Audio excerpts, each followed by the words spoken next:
let you know what's happening here. Okay, so first of all, as of like 2 minutes ago, I was up to date on grading for this class at least, right? So everything's up to date. You should be able to go to Moodle and see your grades and see like the individual grades and your overall grades. Right now, I'll say I have there's no red flags. I think, you're doing great. So I just wanted to point that out. If there's any issues on those, you let me know. I know somebody said they couldn't see their grades. Ali, I'm not sure if you figured out what that was. Sounds like a tick issue to me, but I have no idea. No. Okay. I emailed the tick and they haven't gotten back to me. Okay. Hopefully they will soon. But everybody else can see, right? If you like go on Moodle, does it tell you your grade or no? It doesn't give us. It doesn't say grade at all. Okay, maybe it's not your issue. Okay, if you're okay with it, I'm going to take some moments now while you're here to figure out why it's not showing your grades, okay? So I can only see it if I go directly to the assignment. So if you go to the assignment, you can see the grade on the assignment, but you can't see your overall grade. Exactly. That's a problem. Yeah, that's the problem I have. Yeah, so I'm going to go, because I can see your overall grades, and I'm calculating, and I've got all the sections. I'm just trying to see why it's not doing that. And if okay, just gonna. Like on Moodle, it's like not listed as like it's not listing in general. I mean, at least for me. That's what Ali was saying too. So that's why I wanted to double check, because when Ali emailed me yesterday, I was like, that is a weird thing. And I didn't know if it was everybody or just her. Let me see. So mine, you can't see my screen right now, can you? No, not like the Moodle screen, because I'm looking at everybody's grades. I don't want to have that be visible to anybody. So if I view a report as somebody, and I'll pick Ali just because I know, what does it show me?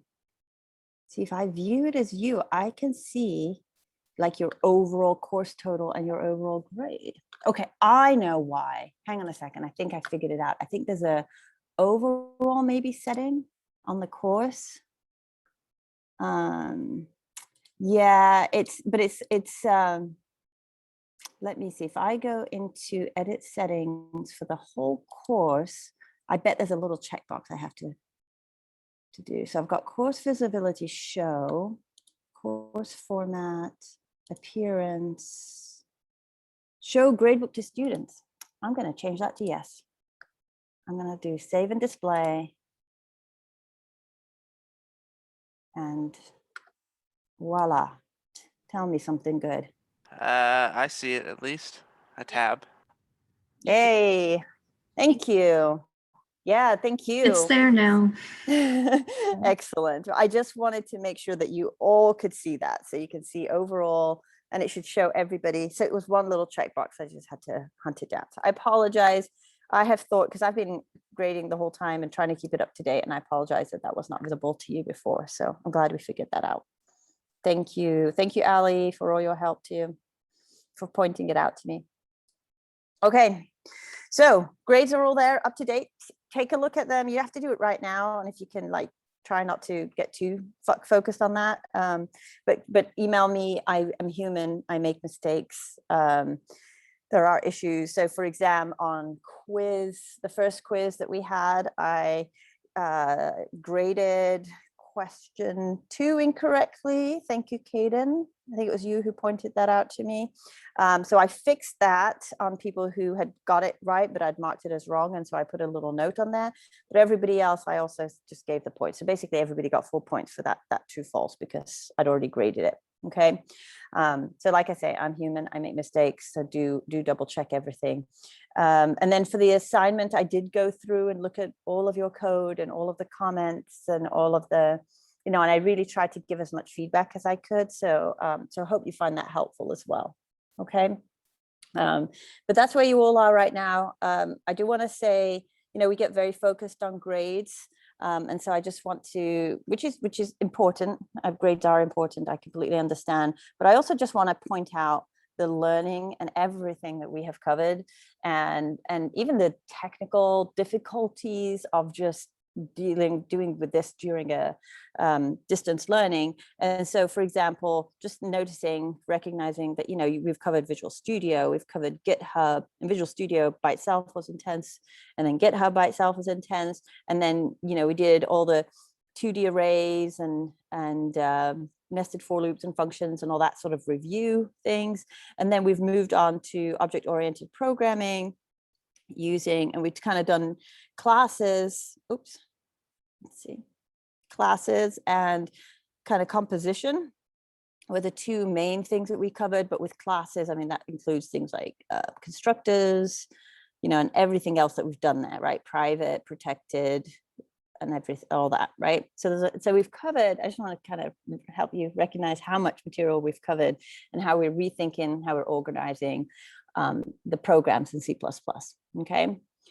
So we've done a lot of learning. You've completed 2 assignments. So you did the O1 cryptography, and then we did the O2 DNA.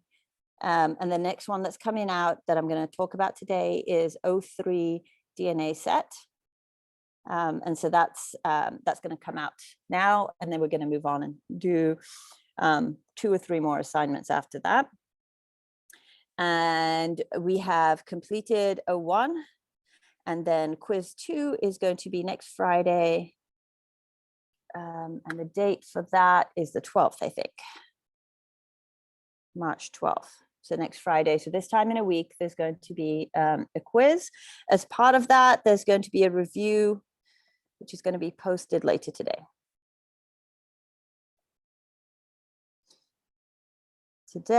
What are the topics for the quiz? It's going to be basically everything to do with object-oriented programming. So topics for the quiz it's really object-oriented programming. So again, thinking about all the stuff we did. So classes, composition, right? And I mean, that kind of trivializes it. All of those contain a lot of things, right? Classes like private, public, protected. How would you create an array of objects? How do you do composition where you have one object containing an object of another class, that kind of thing, okay? What I would suggest for studying, as well as looking at the review, I would suggest that you really get so comfortable with rational and RationalSet, okay? Those two together, and you can kind of elaborate and add to those two, but those two projects that we've linked together and you've worked on, and I'm going to work through RationalSet a bit today, they really illustrate all of those concepts, okay? So make sure that you really understand what's going on there, okay? Okay, questions now about just what we've covered here, just talking about.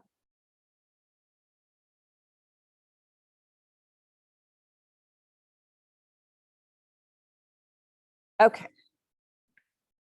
All right, so what I'm going to do is now today go through rational and RationalSet, right? That you have been working on.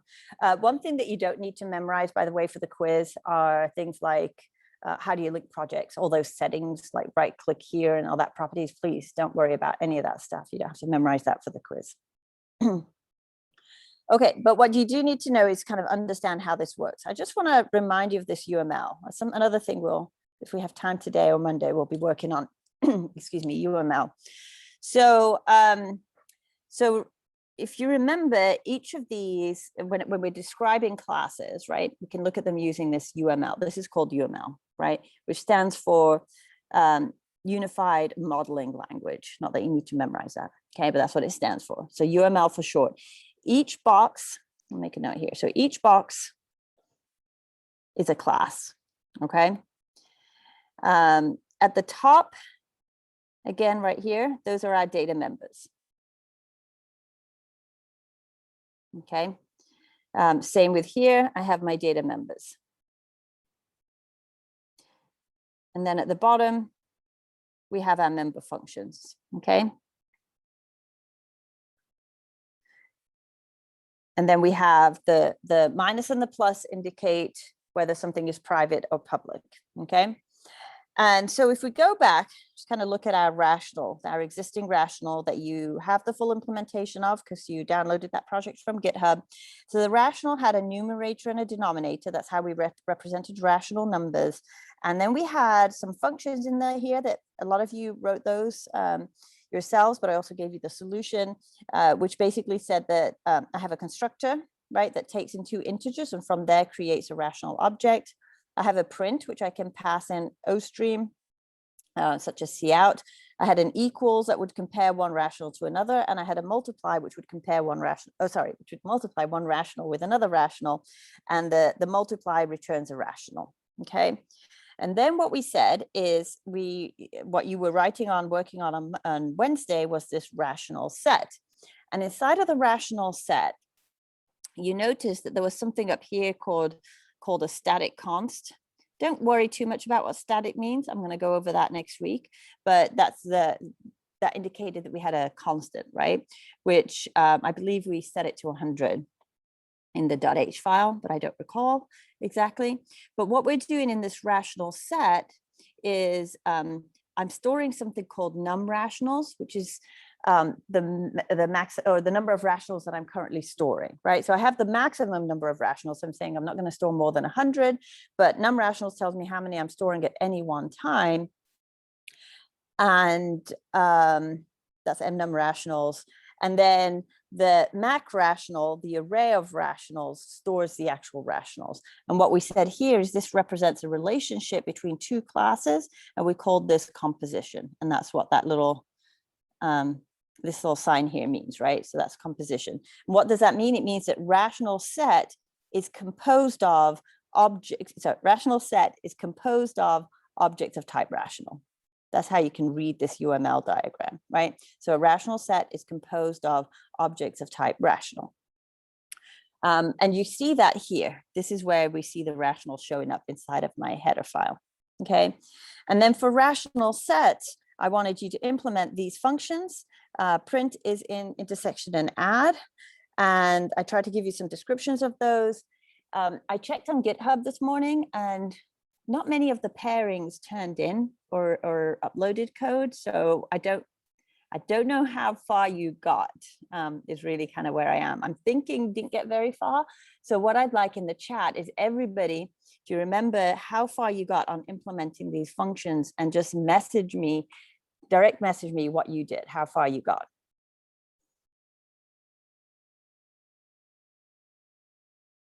So we didn't get very far. I don't know what that means. So can you tell me like which function maybe you got to? Because there was 4 functions that you had to implement, right? Because I gave you the .h.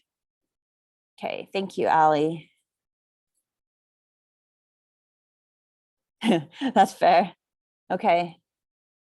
Did you test everything, Claire?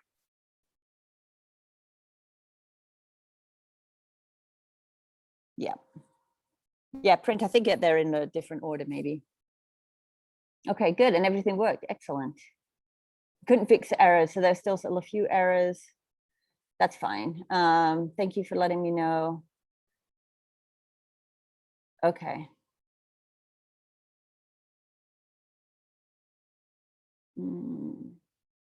That's fine. So you've implemented, but when you test it didn't work. All except intersection. So a lot of people kind of got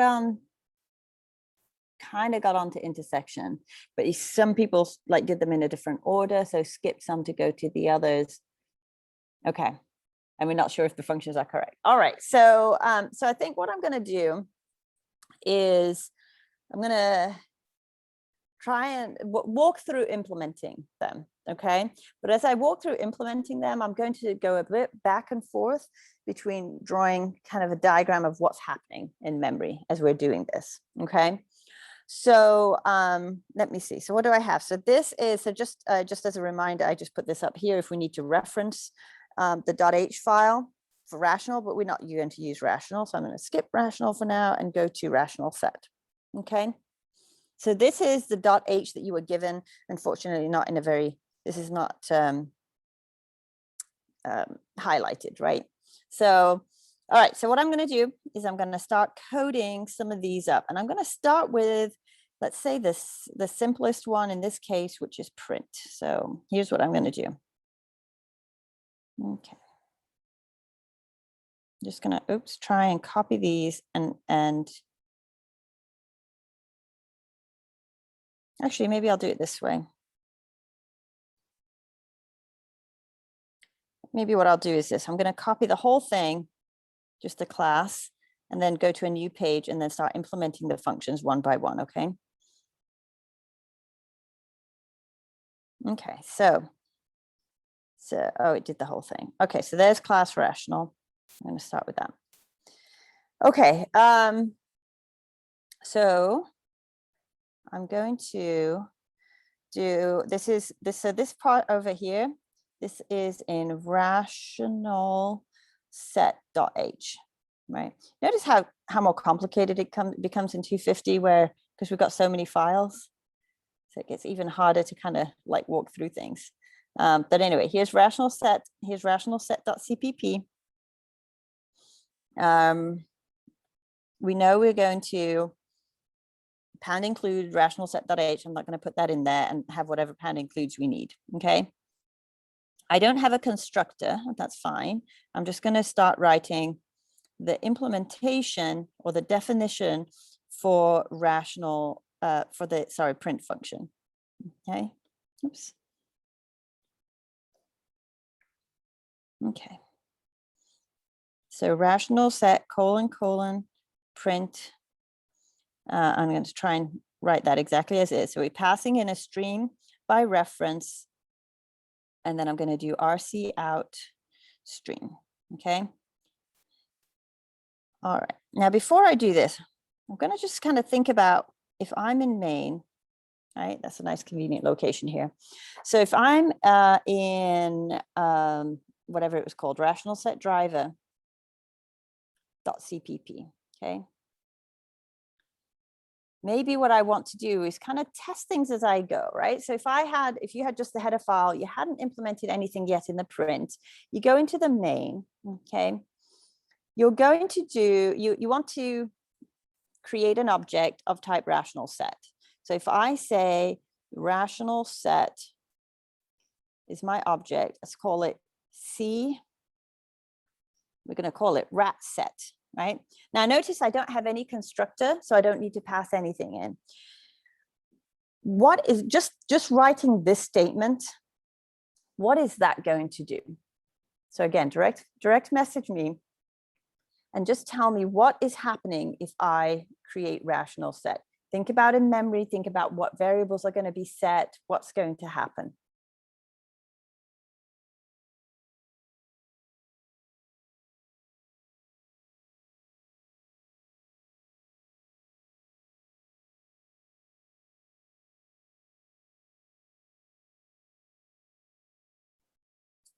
Okay, good.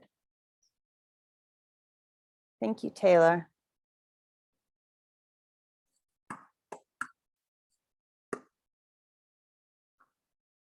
Okay, and what can you elaborate? So it's good, Casper. Can I elaborate and tell me, other than just that array, what else is going to happen? What else is there? What other data? All right, Caden, same thing. So what are the data set to? Just kind of in a bit more detail. Okay, exactly. Same thing, James. But what are the data set to? What are the variables set to? Yeah, and Casper, what is that set to? Yes, very good.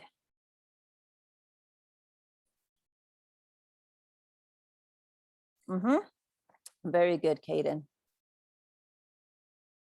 Very good, Ali.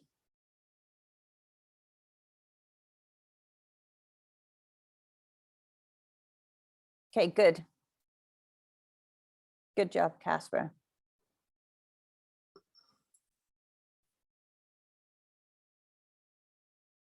I don't know if you watch these videos afterwards, but it must be really weird when I'm like sitting there just saying, calling out names and stuff.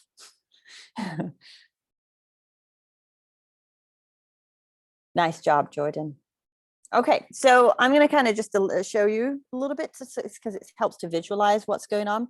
So even though I have not implemented any of these functions, okay, what I can do is I can still do this, and I can build and run it, and it will be okay. And I could even go through the debugger and see what values are stored in here. But because I don't have a debugger right now, I'm just going to draw a picture in memory. So I created something called RationalSet. So I'm going to do this. So in memory, I have this thing called RationalSet. Yep, that's how it is. And it's going to be this big thing. I'm going to make it this big thing, the RationalSet, right? Because it's an object of type rational set. And the object of type rational set has two data members, right? Member variables. It has the num rationals and a mac rational. Let's start with the simplest. So we've got num rationals, and it's going to initialize that to 0. Okay, so I'm going to start with that one. So I'm going to have num rationals, and it's going to initialize that to 0. And then the second item it's going to have is this mac rational. And so mac rational. And then I'm going to go back and see, what is this mac rational? Mac rational is an array with 100 elements, because the mac rationals is 100. And each one of these is of type rational. So, okay, so how might I draw that just to envision it? It's going to be something like this, some big array, right? It's going to have 0, 1, 2, all the way to 99. Each one of these objects is a rational, right? So going back, what is a rational? Is this rational? This is a rational set. I'm going to go back. What is a rational? Okay, a rational contains a numerator and a denominator. And if I don't pass in any values, those are initialized to 0 and 1, right? So when I'm going to go back here. When I create this object here, that's going to call a default, even though there's no constructor, it's going to have called in this like built-in constructor that's going to create this picture here. And for each element in the array, it's going to call in the default constructor for the rational. So each one of these objects has an numerator, which we initialize to 0, an denominator, which we initialize to 1. Oops, 1. And it's going to be the same for every single one. I'm just going to do a couple. Numerator is going to be 0, and denominator is initialized to 1, and so on. All of these are going to be the same. In addition, remember, since these are objects, I'll do it in a different color. Each one of these objects has those functions, has their own copy of like print, right? I forget what other functions I had in there. I'm going to go back. Sorry, I know you're looking, but print is in, no, print equals a multiply. That's what it was. So each one of these has a print, and equals, and a multiply. Okay, I just want to show you that. So just, even though I haven't implemented any functions, it's gone ahead and created allocated space for all of that. And each one of these has functions. In addition, RationalSet has its own functions, right? So this object is going to have its own functions. Okay. All right. So while you look at that, I'm going to look at this question.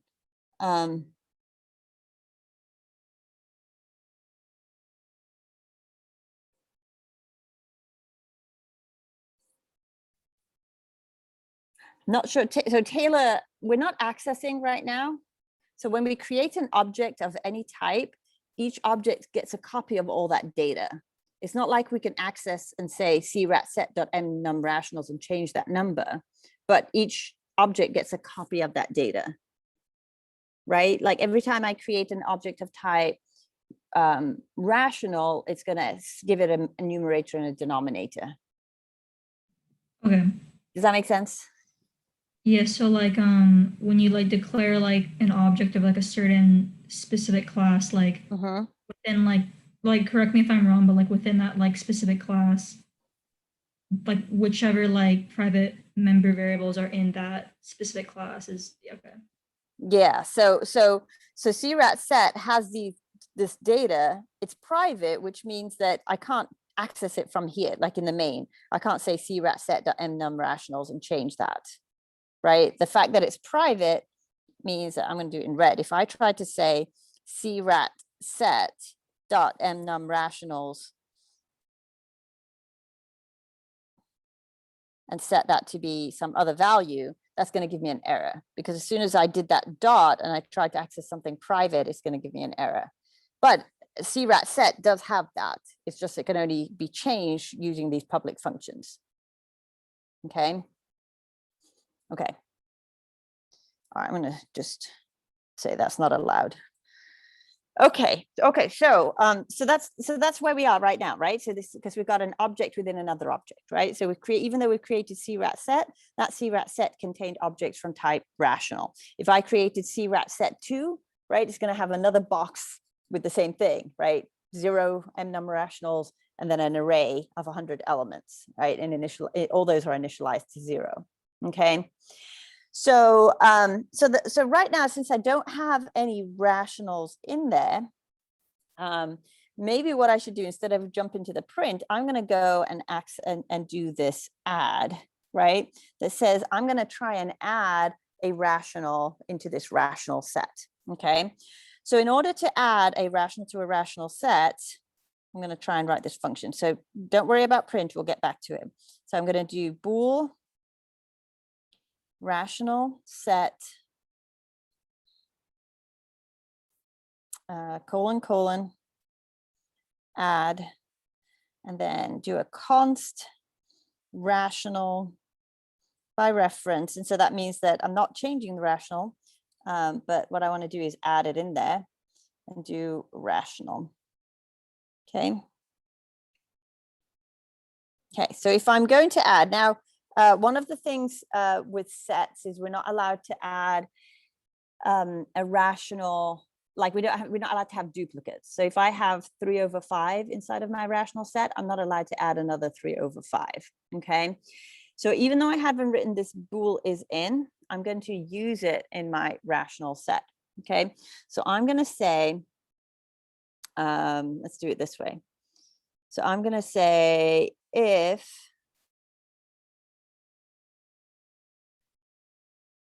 not is in, the name of this rational is RC rational. Okay. So what is that doing?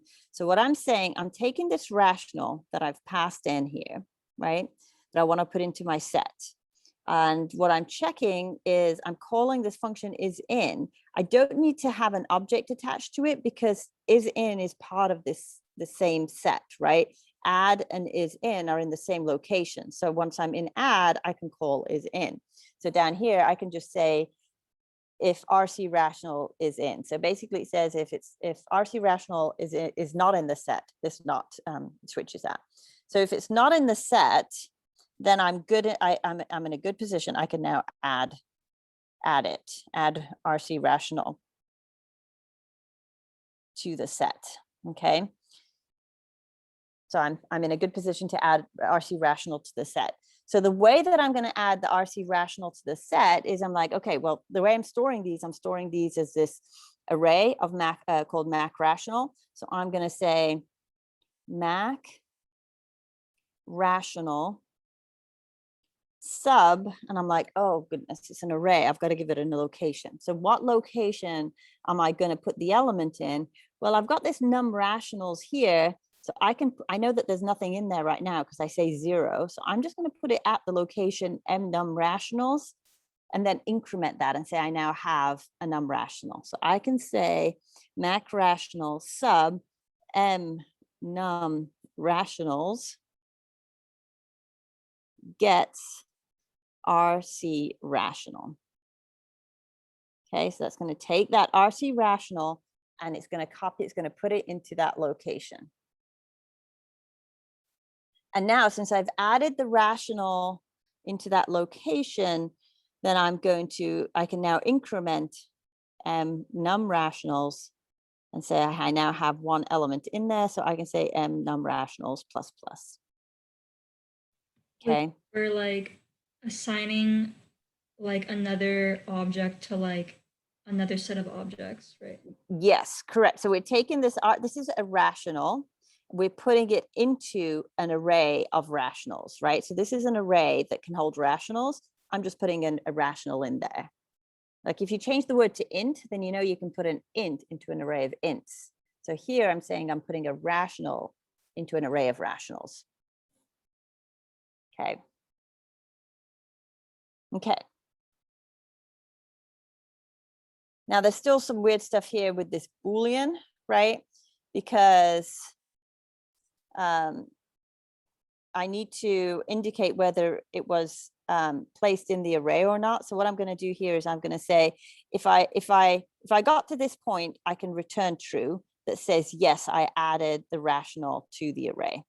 And as soon as I hit return true, that's going to exit the function. So in other words, if I go in here and I say, oh, it's not in the rational, I'm going to add it to, it's not in Mac rational. So I'm going to add it to Mac rational, increment my number of rationals, return true. I was good, it was added. Otherwise, if this didn't work, then I'm just going to return false and say, actually, this rational already existed. And since it already existed, I don't need to add it in there. Okay. Okay, question. I'm going to give you just a minute to look at this, and if you have questions, ask those, please. Questions you don't have to add. You don't have to make them direct message. You can make them open if you have questions, or direct message, whatever you like.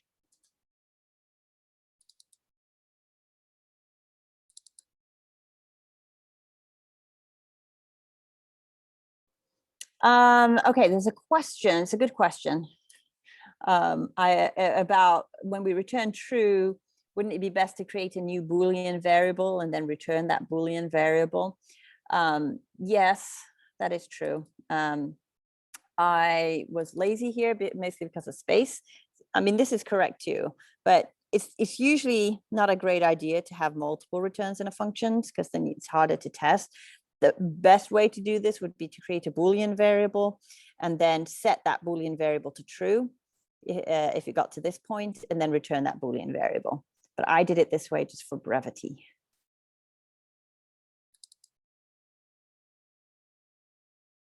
Okay, any other questions? Okay, and I'm just having a quick look. And actually, if you look at your solution that I'm going to post, I'm going to post a solution. I've got the code. I was just double checking. I do a better job. I create a Boolean variable. Okay, and that's what you're going to use. There is one thing though. There is another thing that might stop us adding a rational to the rational set. So what I want you to tell me is, what would that be? So there could be another reason why a rational wasn't added to the rational set. What would that be?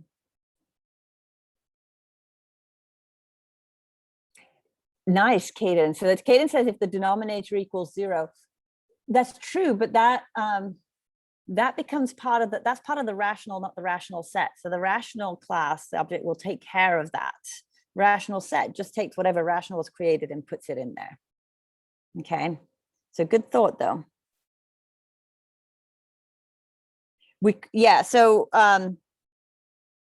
So it's important we don't forget to increment, right? So we need to increment our num rationals here. James, you've got it. Okay. So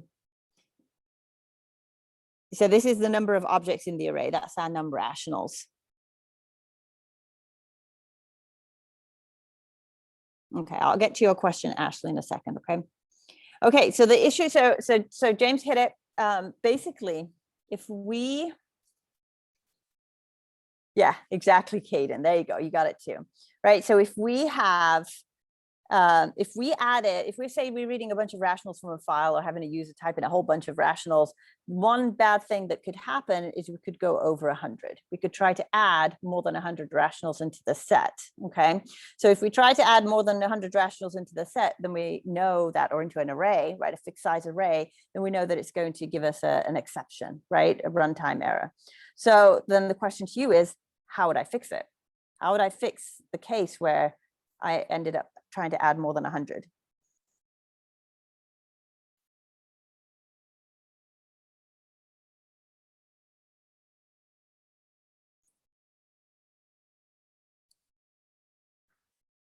Very good.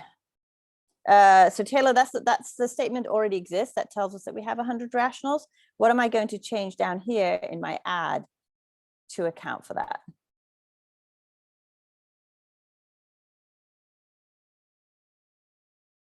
Okay, I'm going to do it in a little bit of a different color so you can see, right, that we'd need to consider this situation, right? So if the rational is not in the rational set or not in the array, and the m num rationals, so the number of rationals we have, is still less than max rationals, right? Then we can add it. And in that case, we would return true. Otherwise, we would return false. Okay. Just checking I've closed all of my braces. Okay. Very good. Very good, Jordan. Nice work. All right. So there you go. So that's how we are going to add a rational to a rational set. All right. So I've written some code. Now, how do I begin to test it? Okay. Well, first of all, I'm assuming that is_in has been written. Okay. I haven't written it yet, but I'm assuming that it's going to be written. So if it was written, I know I can't access this number directly, but what I can do now is I can say, I'm going to create a bunch of rationals. So I can say rational CRAT1, right? CRAT2. Let's give it some value. Notice I'm not reducing any of my rationals here. Okay, CRAT3. Let's make that one the same, right? And then what I can do is I can now add these rationals to my rational set. So I can say if, and I do CRAT set dot add, and then I can add CRAT1, right? And so then that would attempt to add CRAT1 to my set. Then I would say, if CRAT set dot add CRAT1, then I'm going to say cout, and I can even do things like CRAT1 dot print, because I know it has a function called print there. Cout. No, I can't do that. Forget that. I'm just going to say cout added for now. Just going to say that it was added. Okay. And then I can do the next one. I can say, well, CRAT set dot add CRAT2. It would say added. Otherwise, it would say not added. And as we go through this, it will add 3 over 5 to the set. It will add 5 over 9 to the set. But when it comes to add 3 over 5 again, it should quit. It should not quit. It should tell you that it couldn't add it. Okay.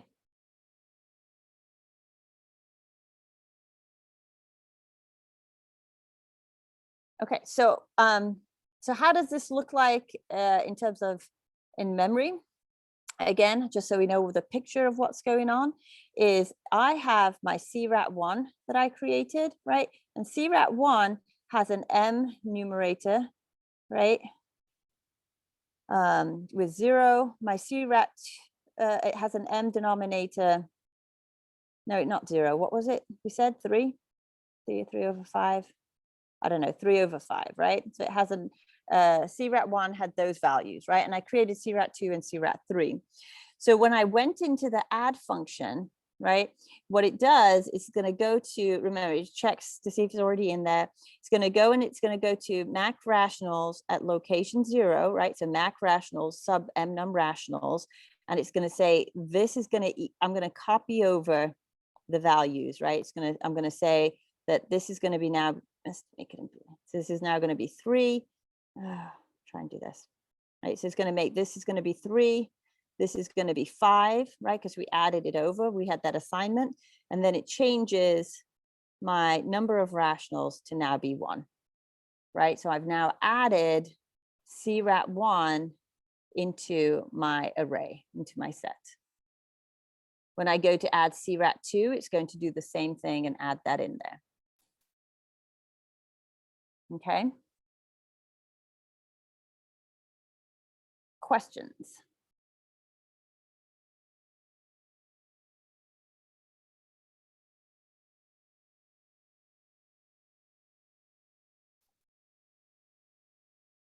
Okay, so the question on here that says, how come you can do this without making a constructor, and what would a constructor change? Okay, so let's talk about the purpose of a constructor. All right, James.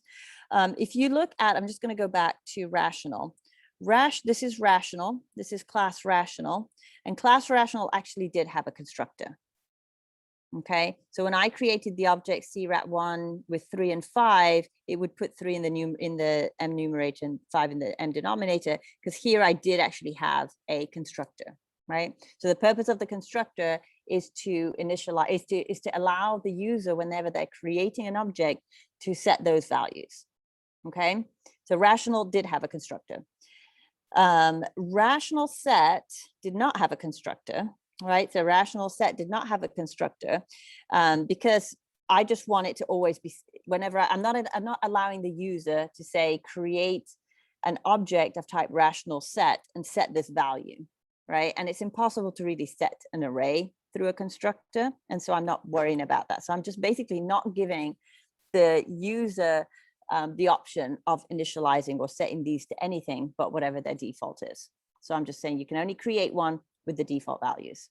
Okay, so the constructor is there. So as we design our classes, we decide what power we want to give to users. And in this case, RationalSet, I'm saying, nope, you're just going to create an empty set. Okay, good question. Okay, any other questions?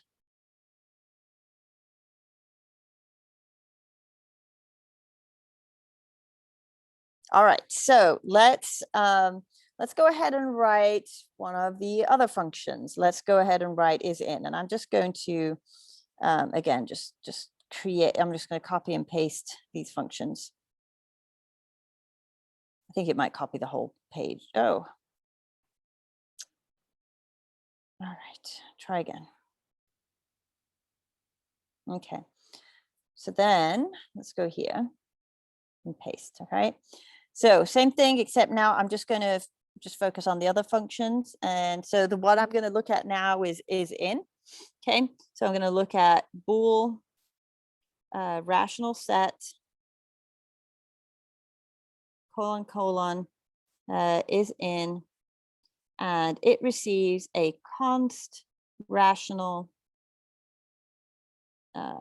RC rational by reference. Okay, const by reference. I think I need to put the const here, right? Okay, so with isIn, right, the purpose of isIn is to go through every element in the array, right, and determine if that rational, if the rational that's been passed in is inside of the array, right?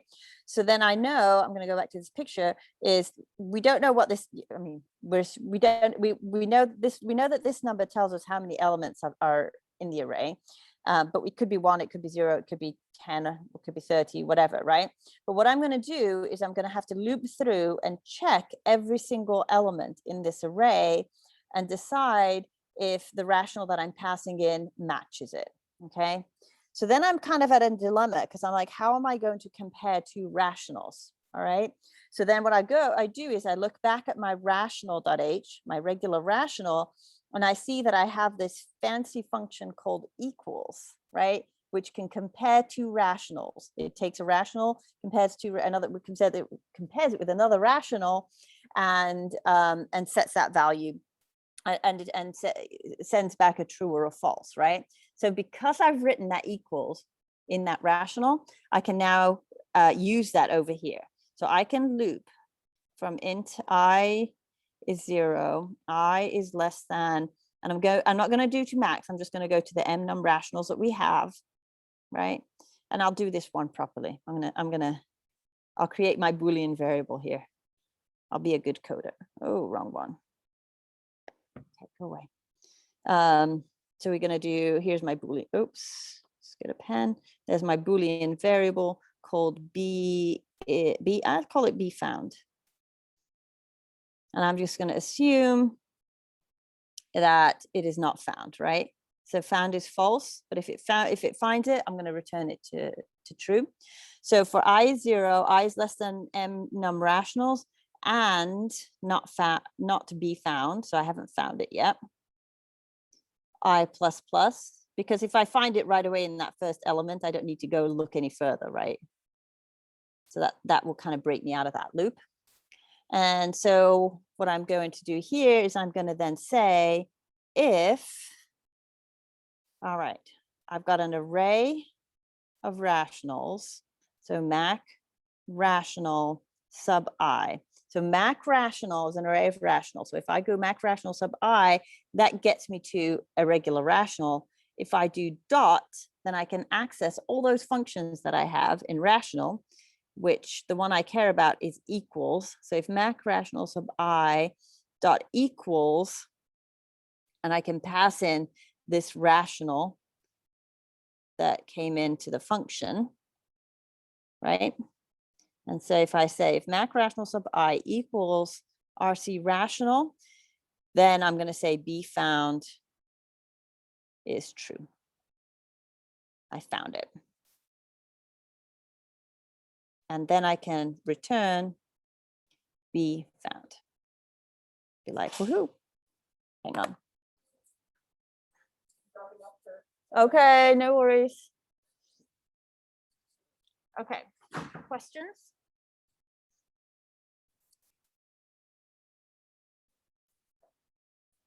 Could you have done like, you know how you had the array, like, okay, let me just put it in the chat. Sorry, I think it's okay. No, you can talk. It's fine.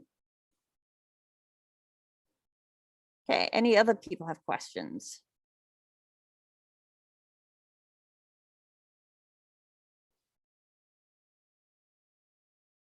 Okay. You could have done it the other way. Yes, that what your question is, Ashley? Yeah, so you could have done it the other way around. It doesn't matter which rational you start from, right? So you could take this one here and say something like if, and start with the RC rational, because that is a rational, and say dot equals, right? So if RC rational dot equals, and then do it the other way around, right? The mac rational, mac rational. Okay, this is very long. Sub I, right? So yes, you can definitely do it that way. Okay, so if you did RC rational, sorry, some people just randomly walked into the classroom. Okay, so if RC rational dot equals the array sub I, that's the equivalent. It doesn't matter which rational you start with. That's it's just the same as saying, like, if you can say if x equals y or y equals x, right? It just depends which one calls it. Yeah, you're welcome. Okay, any other questions?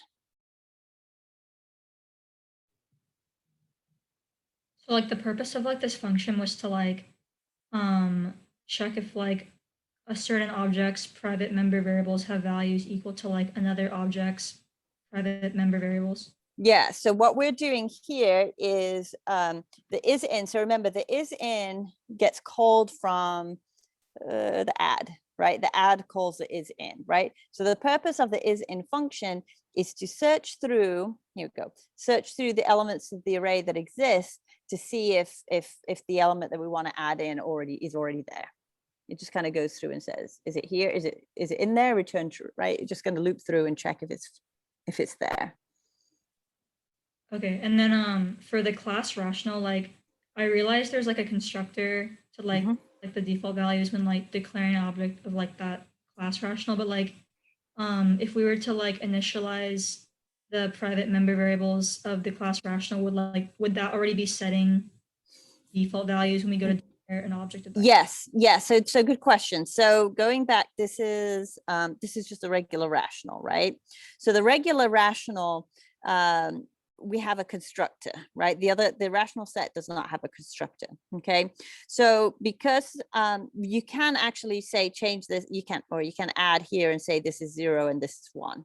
Okay, that is allowed. And that also means that if you create an object in main and you just say, you know, rational CRAT1, and you don't give it any values, that will initialize its numerator to 0 and its denominator to 1. Oh, so like basically like it's like the same like type of function. Okay, so like yeah, it's the same. It's like the same as having the equal 0 here and the equal 1 over here. okay. The and same so like, thing. if we like didn't want to like use a constructor for like the class rational, could we just do like or like set those values equal to 0? You could. So let's say you didn't want to have a constructor, right? You want to get rid of that. Then what you can do is you can create an object of type rational, but in it will always be 0 and 1. You wouldn't be allowed anymore to say rational CRAT2 and give it a value like 3, 5. You can't change it if it's already set. Right, because the constructor allows us to set the numerator and denominator from the main for the user to do that. And if I didn't have a constructor, then I wouldn't be able to do that. And that's why I wanted this constructor. Now I could just take the 0 and 1 out, these 0 and 1 out and put them down here. That's fine. Okay, but I need to have that constructor in there that would set the numerator and the denominator. Okay, thank you. Yeah, you're welcome. All right. Okay, what time is it? Okay. Oh, okay. So I'll do print, and then I'm gonna leave the next part, the intersection for you. Okay. All right. So because we've now covered most of these functions.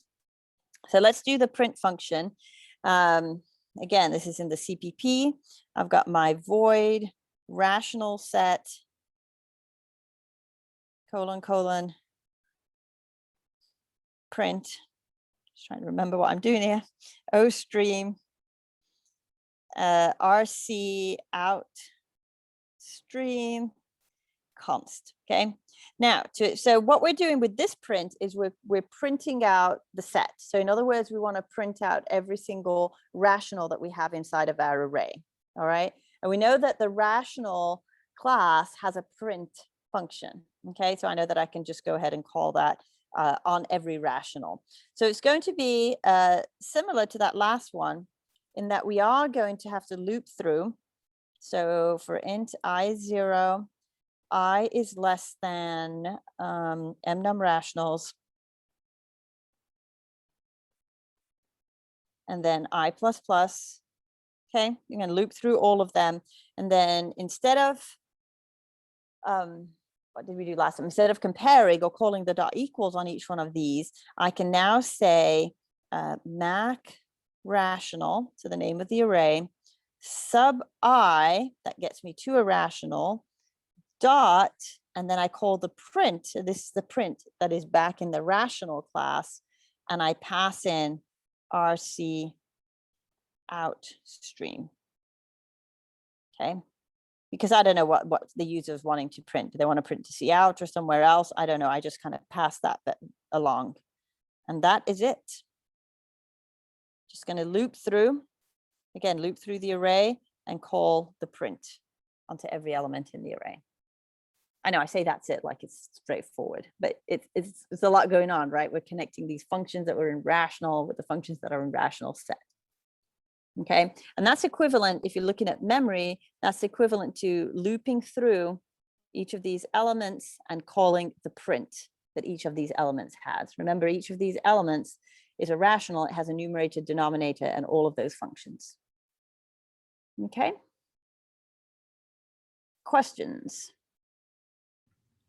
So rational set can access functions from rational, but if I went into rational and I decided to try to access some functions from rational set, would that not be possible? Right. So it's actually not quite that. So you're right. It wouldn't be possible, but it's not that rational set is accessing those functions. It just happens that rational set has an array of rationals. So the one that's accessing the function is just the rational object. Right? Because I have an array of rational objects, the rational object is the one that's calling its own print, right? Rational set is not calling it directly. So in other words, like if I'm looking over here, if I just tried to say print without mac rational in front of it, that wouldn't work, right? Mac rational is a rational. Mac rational sub I, sorry, is a rational. And the rational is the one that's calling that print. You see what I'm saying? So the print, yeah, and that's actually very important, because just to remind you, we now have two prints, right? Because there's another print, like this rational set has some functions. It has the is in, it has the add, it has the print, and it will have the intersection, right?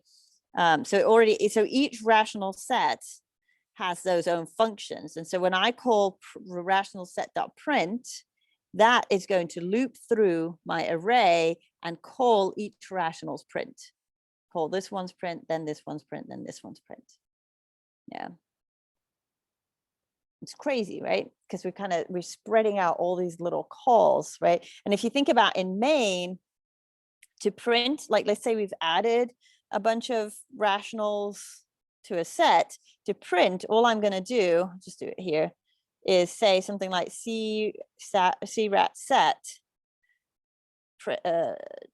dot print, and then pass in cout. And by doing that, by saying CRat set dot print and pass in cout, that's going to go into that function that's going to loop through all of the rationals, and for every rational, call its print. And if you try to follow it with the debugger, you can see it doing it. Okay. It's pretty wild. Okay, so the code, I'm going to post the solution to Moodle. I already have it up there. I'm just going to show it in a couple minutes once class ends. Really, you're going to really have to kind of wrap your head around it for the assignment. All right, I've only got 5 minutes. Which is fine. I don't plan on spending too much time on the assignment, because I think you need to really look at it yourselves.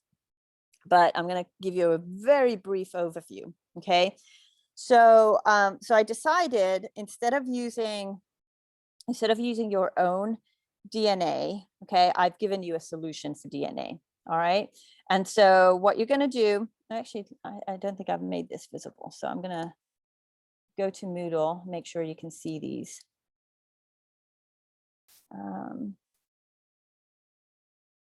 Because I got it already, but then kept it hidden. So let me just bring that up there. So here's the solution to Rational Set Lab. I've just shown that, and here is your assignment.